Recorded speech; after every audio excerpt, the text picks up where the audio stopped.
నువ్వు లంగావి, నువ్వు లఫూట్ గాడివి, నువ్వు చిల్లర గాడివి. ఎంత చిల్లర గాడివి చెప్పమంటావా? అన్యాయంగా కామన్ మ్యాన్ అమ్మిన అంత అబద్ధం ఆడాల్సిన అవసరం ఏంటి నీకు?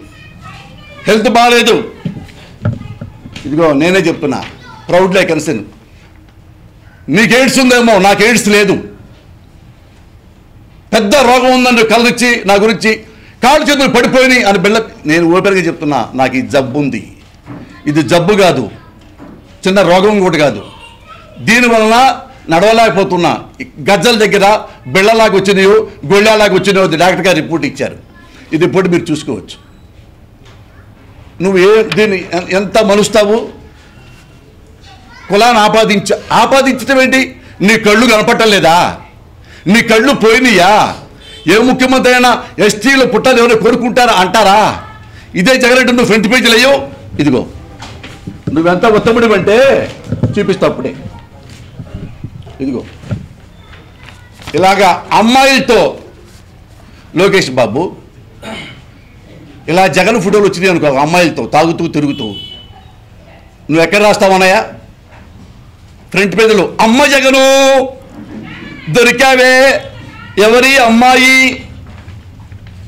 ఎవరి అమ్మాయి భుజాల మీద పట్టుకొని, సంకల్లో పట్టుకొని, ఎక్కడెక్కడో పట్టుకొని, ఎక్కడెక్కడో నాకుంటూ ఫోటోలు దిగాడే లోకేష్ బాబు. ఈ ఫోటోలు జగన్ అయి ఉంటే నీ జర్నలిజం ఎక్కడుండేదన్నా? ఫ్రంట్ పేజీలో ఇప్పటికీ సీరియల్గా వస్తుండేది కదా కదా. ఇదిగో ఇదిగో నువ్వు బాగా ప్రేమిస్తావే లోకేష్ బాబు. ఇదిగో ఆడాలు నడికేసి తిప్పుకుంటున్నాడు. ఇదిగో చెస్ట్ చెస్ట్ ఆడించుకొని బ్రాసలో ఉన్న అమ్మాయితో మనవాడి ఫోటోలు.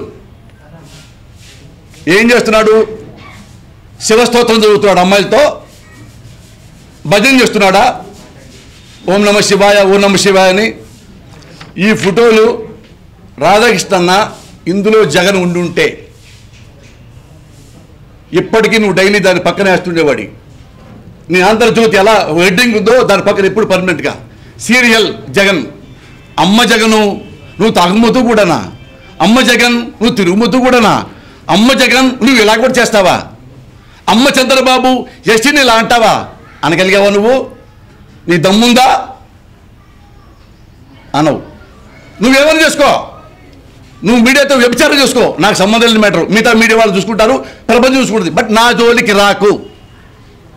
నువ్వెన్ని తిట్టినా చిరునవ్వుతో బయటికి వెళ్ళడానికి నేను జగన్మోహన్ రెడ్డిని కాదు, పోస్తానికి ఇష్టములేని. నాలో తిట్లు మానే కాదు, డాబర్ మ్యాన్ కూడా ఉన్నాడు. బుద్ధి తెచ్చుకో, సిగ్గు తెచ్చుకో రాధాకృష్ణ. నీ బతుకు నువ్వు బతుకు, నీ ఎంగిలి బతుకు నువ్వు బతుకు. నాలాంటి వాడి జోలికి రావద్దు అని రిక్వెస్ట్ చేస్తున్నా. ఎవరుంటే అడగండి.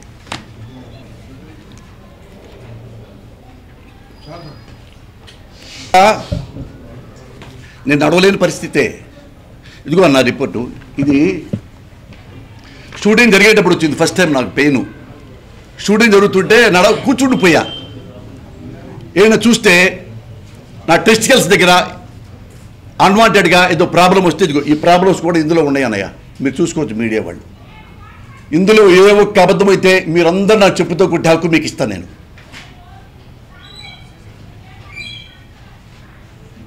తప్పేం కాదు, ఎవరికైనా జబ్బులు వస్తాయిగా. ఎయిడ్స్ వచ్చేవాడికి ఎయిడ్స్ వస్తాయి, క్యాన్సర్ వచ్చేవాడికి క్యాన్సర్ వస్తాయి, మానసిక రోగం వచ్చేవాడికి రోగం వస్తుంది. జస్ట్ లైక్ రాధాకృష్ణ మానసిక రోగి. ఏమి లేనిది ఉన్నట్టు రాస్తాడు నా మీద. ఏ కర్మ నీకేం వచ్చింది? దరిద్రం. అడుగు తింటున్నావా? దాన్ని అన్నం పెడతా. చంద్రబాబు కాళ్ళే పట్టుకో, పట్టుకో. చంద్రబాబు అధికారులు నవ్వుతావా? నాకు అభ్యంతరం లేదు, నా సంబంధం లేని మ్యాటరు. మరి నన్ను ఎందుకు నవ్వుతున్నావు? నన్ను నాకొద్దు రాధాకృష్ణ. నువ్వంటే ఇప్పటికీ నా గౌరవం. ఎవరితో పెట్టుకోవాలో వాడితో పెట్టుకో. నేను చచ్చేదాకా ఎలాగే ఉంటా. నన్ను ఎవడో భయపెట్టలేడు.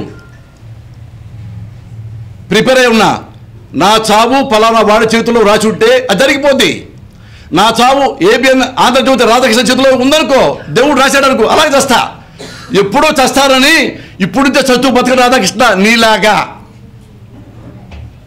మీడియా అంటే ఎప్పుడు ప్రజలకి మిత్రపక్షంగా, అధికార పక్షానికి శాశ్వత ప్రతిపక్షంగా ఉండాలి మీడియా. నాకు తెలిసిన మీడియా అది, నాకు తెలిసిన జర్నలిజం అది. నువ్వు అధికార పక్షానికి మిత్రపక్షంగా ఉంటావు. Great man you are. సిగ్గుపడవయ్యా రాధాకృష్ణ.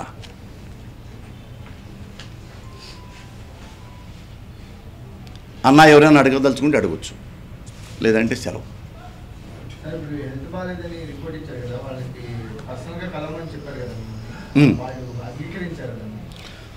కాదండి, ఒక హెల్త్ బాగలేదు నేను ఆపరేషన్ చేయించుకోవాలి అన్న తర్వాత అంగీకరించకపోవడానికి ఏముంది ఇందులో? రిప్లై అంటే ఈ పేపర్ మీడియాకి రావటమే రిప్లై అంటే వాళ్ళకి నా మీద సానుభూతి. పాపం ఏ సానుభూతి అంటే అయ్యో పోసాని కృష్ణమూర్తి గారు అనేబుల్ టు వాక్ అండి, ఆపరేషన్ చేయించుకోవాలంటే పాపం అదిగోండి అని ఆ మీడియాకి లెటర్ ఇచ్చి ఉంటారు. పాపం నా మీద ఎంత ప్రేమ వాళ్ళకి. ఏబిఎన్ ఆంధ్రజ్యోతికి లెటర్ ఇచ్చారంటే నా మీద ఎంత గౌరవం వాళ్ళకి, నా మీద ఎంత సానుభూతి. అవును, పోసాని కృష్ణమూర్తి ఎవరైనా తగ్గిన తర్వాత ఆపరేషన్ చేయించుకున్న తర్వాత బాగా ఆరోగ్యంగా ఉన్నప్పుడే కదా వెళ్ళి కలుస్తాం ఎవరినన్నా. కోర్టు కూడా ఎవరైనా అలాంటి ఫెసిలిటీ ఇస్తారు కదా. ఇందులో అంత ఫెసిలిటీ కూడా ఉండడానికి ఏముంది? నేనే దొంగతనం చేయలేదే, వ్యభిచార గృహం నిర్వహించడం లేదే. ఎవరో ఒకటి తప్పుడు వార్త ఇస్తే అన్నా అది తప్పుడు వార్త అని కూడా నేను లెటర్ పెట్టాను. మిగతా ప్రూఫ్ ఉంటే చెప్పండి, ఇప్పుడే వస్తానని చెప్పాను. అది ఎలక్షన్ కమిషన్ దగ్గర ప్రూఫ్ లేదు, నా మీద రిపోర్ట్ ఇచ్చిన వాడి దగ్గర ప్రూఫ్ లేదు. ఉంటే వాళ్ళకి నేను పాదాభివందనం చేస్తా, ఛాలెంజ్ చేస్తున్నాను మీడియా ముందు. నేను పలానా సినిమా తీస్తున్నాను, ఆ సినిమాలో పలానా ఉంది అని ఎవడైనా చెప్పగలిగితే, ఏది రిపోర్ట్ ఇచ్చిన వాడు, రిపోర్ట్ తీసుకున్న మహానుభావులు అది ప్రూవ్ చేయగలిగితే, నేను చంద్రబాబును మలయం చేయడానికి సినిమా తీశానని అని అందులో కనుక వరుసగా 4-5 సీన్లు ఇదిగో ఉన్నాయి అని చెప్పగలిగితే వాళ్ళకి నేను పాదాభివందనం చేస్తాను. సో నేను ఎప్పుడు తప్పు చేయలేదు కాబట్టి అందుకని ఎలక్షన్ కమిషన్ అంటే నాకు చాలా గౌరవం. ఆ గౌరవంతోనే నా పర్సనల్ రిపోర్టర్ కూడా పంపించాను. అందుకే ఎలక్షన్ కమిషన్ పెద్ద మనసు కదా వాళ్ళది, చాలా పెద్ద మనసు. ప్రజల పట్ల చాలా కన్సర్న్ ఉంది. అందుకు నా పట్ల కూడా నా ఆరోగ్యం పట్ల కన్సర్న్ ఉంది. అందుకని నాకు మినహాయింపుని ఇస్తారు అని మనస్ఫూర్తిగా ఆశిస్తున్నా.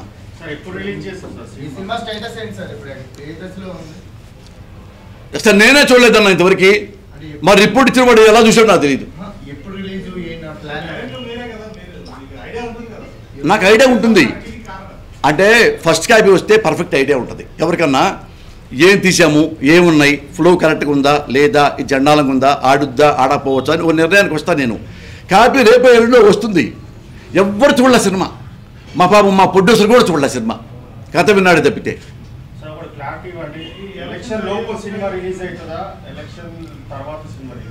ఎప్పుడు సెన్సార్ వాళ్ళు నాకు సర్టిఫికేట్ ఇస్తే అప్పుడు రిలీజ్ అవుతుంది. నేను అట్లా కోరుకోవట్లేదండి. నేనే కోరుకుంటానంటే ఈ సినిమా ప్రజల కోసం తీసా. ప్రామిస్లీ ఐఎమ్ టెల్లింగ్ యూ, మీరు కూడా చూస్తారు రేపు. ఇందులో ఏముందంటే ఓటు డబ్బులకి అమ్ముడుపోకండి, మందుకి అమ్ముడుపోకండి, కులం కార్డుకి అమ్ముడుపోకండి. ఈ గుడ్ థింగ్స్ ఇవే ఎలక్షన్ కమిషన్ కూడా కోరుకుంటున్నవి. ఎలక్షన్ కమిషన్ ఏమేమి కోరుకుంటున్నారు అవే సినిమాలో ఉంటాయి. నేను ఎలక్షన్ కమిషన్ వాళ్ళకి సపోర్ట్ చేస్తూ తీసిన సినిమా ఇది. వాళ్ళు ఆ సినిమా చూస్తే నన్ను చాలా ఆనందపడతారు, నన్ను అభినందిస్తారు ఎలక్షన్ కమిషన్ వాళ్ళు. మేనిఫెస్టో గురించి చెప్పా. ఎవరైతే మేనిఫెస్టోలో వాగ్దానాలు చేశారో అవన్నీ నెరవేర్చాలి. నెరవేర్చిన వాడు రాజకీయ సన్యాసం చేయాలి. గొప్ప పాయింట్ కదా అది. ముందే మీకు చెప్పా, చంద్రబాబును విమర్శించడానికి, అన్పాపులర్ చేయడానికి సినిమా తీయాలా? చంద్రబాబు గురించి ఎవరు తెలియదు? మా అన్న రాధాకృష్ణ ఇంకా బాగా దగ్గర తెలుసు. అదే మా అన్న మన చంపుకొని బతికేస్తున్నాడు, వేరే మ్యాటర్, మన సంబంధం లేదు ఇది. అది నా గురించి వచ్చాడు కాబట్టి, నన్ను గిల్లాడు కాబట్టి నేను గిచ్చుతున్నా. నువ్వు నాకు గిచ్చావనుకో నేను కొరుకుతా, నువ్వు కొరికావనుకో నేను పాకుతా, నువ్వు కూడా పాకుతున్నావు అనుకో ఇంకెక్కువ పాకుతా. నాతో పెట్టుకో మాకు, ఎందుకంటే నేను ఎదవను కాదు. ఎదవ గురించి పెట్టుకో, నేను ఎదవను కాదు రాధాకృష్ణ అన్నయ్య. మళ్ళీ చెప్తున్నా, ఓ కుటుంబీకుణ్ణి, గౌరవంగా బతికేవాడిని. నువ్వు నీ మీడియా నీ చేతిలో ఉందని, 2 ఛానళ్ళు, ఒక పేపర్ ఉందని, ఫుట్బాల్ ఆడుకుందాం అనుకుంటే అంతకంటే ఎక్కువ బాల్తో కొడతా. నాకు అంతకంటే పెద్ద బాల్ ఉంది. మళ్ళీసారి రిక్వెస్ట్ చేస్తున్నా, నా మీద తప్పుడు వార్తలు రాయొద్దు. నువ్వు రాష్ట్రంలో రెగ్యులర్గా రాజకీయ నాయకులు బ్లాక్మెయిల్ చేస్తూ వీడు బీసీల గురించి ఎస్సీల గురించి తిడుతూ రాస్తుంటావే, బడుగు నేతలా బాడుగు నేతలా అని. అట్ట నా గురించి రాయకు. తప్పుందా రా, మీ ఛానల్ పంపించు. నువ్వు పలానా తప్పు చేసావు ముందు పెట్టు. నా వ్యక్తిగత జీవితం నీకు వద్దు. ప్రజా జీవితం ఉందా? నేను బ్యాంకులో మోసం చేశానా, భూ కబ్జాలు చేశానా, గవర్నమెంట్ మోసం చేశానా? ఉంటే చెప్పు, తప్పేం లేదు. మీడియాగా నీకు హక్కు ఉంది, మొరల్గా కూడా హక్కు ఉందని నేను చెప్తున్నా. నేను తప్పు చేస్తే ఎలా నువ్వు మీడియాను వాడుకుంటున్నావో, నువ్వు తప్పు చేస్తే అలాగే నేను మీడియాను వాడుకుంటా. అది కూడా గుర్తుపెట్టుకో. మీడియా అంటే నువ్వు ఒక్కడవే కాదు, చాలా మీడియా కోసం ప్రాణాలు అర్పించిన మహానుభావులు ఉన్నారు. జర్నలిజం చదివి నేర్చుకో. కొన్నాళ్ళైనా మనిషిగా బ్రతుకు కొన్నాళ్ళైనా. ముక్కు చెవులు కళ్ళు కలరుంటే కాదు మనిషి. ఎథిక్స్, వ్యక్తిత్వం, విలువలు, మానవత్వం, కండక్టు, క్యారెక్టర్ అన్నీ ఉండాలి. ఉంటే వాడిని మనిషి అంటారు. అవి ఏ పాళ్ళు నీ దగ్గర ఉన్నాయో నువ్వు క్వశ్చన్ వేసుకో, నీకు ఆన్సర్ దొరికిపోతుంది. సినిమాలో నువ్వు విమర్శించావంట అని వచ్చిన నోటీస్, అంతే తప్ప నువ్వు కులం పేరుతో దూషించావంట చూపిస్తున్నా. ఇది మళ్ళీ చూపిస్తున్నా.